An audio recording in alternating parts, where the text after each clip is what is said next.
ላገባት ነው። ችግሮቻችንን ለማለፍ እንጋባ ብዬ አስባለሁ። የሆነ ውሳኔ ወስኛለሁ። ለምን አንጋባ? መዘጋጃ ቤት እንጋባ። በቃ እንፈራረምና ቁጭ እንበል። በብሩኬ ውሳኔ ሁላችንም ቸኩላን ልንል እንችላለን። ግን አንድ ያላወቃችሁት ነገር አለ። አንድ ያልገባችሁ ነገር አለ። ብሩኬ ሃይሚን ገና ለገና አጣታለሁ የሚለው ነገር ያስፈራዋል። ሊያስበው እንኳን አይችልም። ለዛም ነው በቃ ቶሎ ተጋብተን ተሰብስበን እንቀመጥ እያላት ያለው። ብሩኬ በውስጡ ካለው ፍርሃት አንጻር ነው ሃይሚን ሊጠቀልላት ያሰበው። ይህንን ማወቅ አለባችሁ። በቃ ቸኩሏል እኮ በእርግጥ ቸኩሏል። ምክንያቱም ቸኩሏል። በዚህ ሰዓት ትዳር ቢይዙ ጥሩ ነው ብዬ አላምንም እኔም እኮ ግን ምክንያቱም በጣም መብሰል አለባቸው። ትዳር የሚይዝ ሰው በጣም የበሰለና ብልህ መሆን አለበት። ምክንያቱም አንድ ትዳር ውስጥ ወይ ሴቷ ወይ ወንዱ ጠንከር በሰል ያሉ ሰዎች መሆን አለባቸው። ሃይሚና ብሩክ ሁለቱም ገና ልጆች ናቸው፣ ገና ወጣቶች ናቸው። ገባችሁ ቤተሰብ? ስለዚህ ትዳርን ለመምራት ትንሽ ይቀራቸዋል ብዬ አስባለሁ። ብሩኬ ያስፈራው ነገር ስላለ ነው በቃ እንደነገርኳችሁ ማለት ነው ቤተሰብ። ምክንያቱም ሃይሚን ካገባት ከተቀለላት በቃ ሁሉም ነገር በአራት ነጥብ ይዘጋል ማለት ነው። ይሄ ማለት ደግሞ በሃይሚና በብሩኬ ዙሪያ የሚዞሩ ሰዎች ተስፋ ይቆርጣሉ። ገባችሁ? እዛው ልካቸውን አውቀው ይቀመጣሉ። ብሩኬንም የራሷ ለማድረግ የምትሻ ሁላ አድባ ትቀመጣለች። ብሩኬ ለሱም ለሃይሚም ይበጃል ብሎ ያሰበው ነገር ይሄ ነው በቃ። ገባችሁ ቤተሰብ? እና በዚህ ጉዳይ ላይ አትፍረዱበት። ሃይሚን አስጨንቋታል ምናምን ልትሉ ትችላላችሁ። ሃይሚን እያጨናነቃት ነው ልትሉ ትችላላችሁ።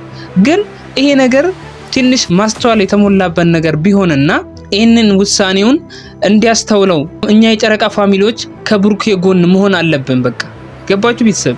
ምክንያቱም ትዳር ሰዓት አለው። ዝም ብሎ ወደ ትዳር አይገባም። ይሄ በጣም ግልጽ የሆነ ነገር ስለሆነ ማለት ነው። እና ለብሩኬ አሁን የጨረቃ ፋሚሊ በየኮመንቱ ላይ ለብሩኬ እናንተ ያላችሁን ልምድ ለብሩኬ አካፍሉት። በአሁኑ ሰዓት ማድረግ ያለበትን ነገር ንገሩት በቃ። ልክ እንደ ወንድም እንደ እህት እንደ እናት እንደ አባት ሆናችሁ ንገሩት። ገባችሁ ቤተሰብ? የዛኔ ብሩኬ የሚሻለውን ነገር ሊወስን ይችላል። በሱና በሃይሚ መሃል ያለውን ነገር የተሻለውን ነገር የመወሰን አቅም ይኖረዋል። ስለዚህ አሁን ለሃይሚም ለብሩክም የጨረቃ ፋሚሊ አሁን ሁላችሁም የምታስፈልጉበት ሰዓት ነው። ለሁለቱም ማለት ነው። ከጎናቸው የምትቆሙበት ጊዜ ነው ከምንም በላይ ማለት ነው። ስለዚህ የጨረቃ ፋሚሊ የኔ መልእክት አሁን እንደምታዩት ብሩኬም በጣም ተጨንቋል። በጣም ማለት ነው። ገባችሁ ቤተሰብ? ሃይሚም እንደዛው ትልቅ ጭንቀት ውስጥ ነው ያለችው። አስቡት። ብሩኬ ሃይሚን ገና ለገና ከሃይሚ ጋር እጣላለሁ ከሃይሚ ጋር እቀያየማለሁ የሚለው ነገር ያሳስበዋል። ገና ለገና እሱን ብላ ለምትመጣ ሴት በመሃል በሷ ምክንያት ከሃይሚ ጋር መቀያየምን አይፈልግም። ገባችሁ ቤተሰብ? ሃይሚም አሁን ያለችበት ነገር አልተመቻትም እንደምታውቁት። ምክንያቱም አንድ ቤት ውስጥ ይጨንቃል። ገባችሁ ቤተሰብ? እና ሁለቱም እውነት አላቸው። ሁለቱም እውነት አላቸው። አልውጠው አልተፋው ነው የሆነብኝ በቃ ነገሩ ማለት ነው። ጉሮሮዬ ላይ ነው የቆመው። የምሬን ነው የምላችሁ። እና አሁን ሃይሚም ብሩክም በጣም ከመቼውም ጊዜ በላይ ማስተዋልና በደንብ ማሰብ ያለባችሁ ጊዜ ነው። ሰከን ብላችሁ ብዬ ነው እማስበው በራሴ እንጂ አሁን ያላችሁበት ነገር ትንሽ ከበድ ያለ ነው። ትንሽ ግር ይላል ቤተሰብ አይልም? እንዴት አያችሁት? ቆይ እናንተ ግን የምሬን ነው እኮ የምላችሁ። ቪዲዮን ሳየው በቃ በጣም ነው ያዘንኩት። ብሩኬ በከባድ በቃ የልብ ስብራት ነው በቃ እያወራ የነበረው እና ይሄ ልብ ይነካል እውነት ለመናገር ማለት ነው። እና ቤተሰብ ነገሮችን እንዴት ማስተካከል እንዳለበት ለብሩኬ የተቻላችሁን አድርጉ በቃ። የጨረቃ ፋሚሊ ኮሜንት ላይ ጻፉላቸው። ሃይሚም ተጨንቃለች፣ ለሃይሚም ጻፉላት። ማድረግ ያለባትን ሰከን ብላ እንድታስብ የብሩኬን ውሳኔዎች ቶሎ ብላ እንዳትቃረን ያንን ነገር ማድረግ አለብን እኛ የጨረቃ ፋሚሊ አይደል እንደ ቤተሰብ። ብሩኬ ያሰበው ነገር እንደነገርኳችሁ ማለት ነው። ሃይሚን ከጠቀለላትና ወደ ቤቱ ካስገባት በኋላ በህይወታችን ውስጥ ምንም አያጋጥመንም የሚል ሐሳብ ነው እንግዲህ ከሱ ሐሳብ የተረዳሁት ማለት ነው።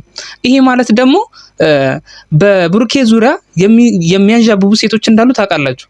እነዛ ሴቶች ለነሱ ትልቅ መርዶ ነው በቃ። ሃይሚና ብሩክ መፈራረማቸውን ከሰሙ በጣም ትልቅ መርዶ ነው። አድበው አርፈው ይቀመጣሉ ብዬ አምናለሁ በራሴ ማለት ነው። እና እሱም ያሰበው ያንን ነው በቃ። ግን ሆኖም ነገሮች ግን ትንሽ ሊወሳሰቡ ይችላሉ እንዳልኳችሁ ማለት ነው። ምክንያቱም ሰው ወደ ትዳር ሲገባ ትንሽ ጠንከር ማለት አለበት ብዬ አስባለሁ እኔ በራሴ ማለት ነው። አሁን ቢያንስ በእድሜ መብሰል አለባቸው ብዬ አስባለሁ። ትዳር ቀልድ አይደለም። ትዳር በጣም ትልቅ አገር በሉት በቃ ቤተሰብ እና አገር እንደመምራት ነው ትዳር።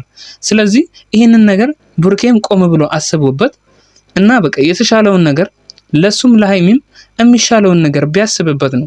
ከዚህ የተሻለ ሐሳብ ካለ እናንተ የጨረቃ ፋሚሊ ከጎኑ እንድትሆኑ ነው እምጠይቃችሁ። እና በብሩኬ እንደምታዩት ፊቱን ይዩት በደንብ በጣም በቃ አዝኗል። የሆነ የሚይዘውን የሚጨብጠውን ያጣ ሰው ነው የሚመስለው። ምን ልወስን አይነት ነገር ማለት ነው። ስለዚህ ሃይሚን በዛ በኩል ደግሞ እያለቀሰች ነው። ቤቱ ያለችበት ሁኔታ አልተመቻትም። እዛ ጠባብ ቤት ውስጥ እውነት ነው ይጨንቃል። ከዛ ቤት ውስጥ መውጣት ትፈልጋለች በቃ። ስለዚህ የተሻለ የምትሉትን ነገር በቃ እናንተ ከህይወት ልምዳችሁ የተሻለ ቢሆን ብላችሁ የምታስቡትን ነገር ሐሳባችሁን አስፍሩላቸው ኮሜንት ላይ። እንግዲህ የዛሬው ቪዲዮ ይህን ይመስላል። ማታ እንገናኛለን። ቻው።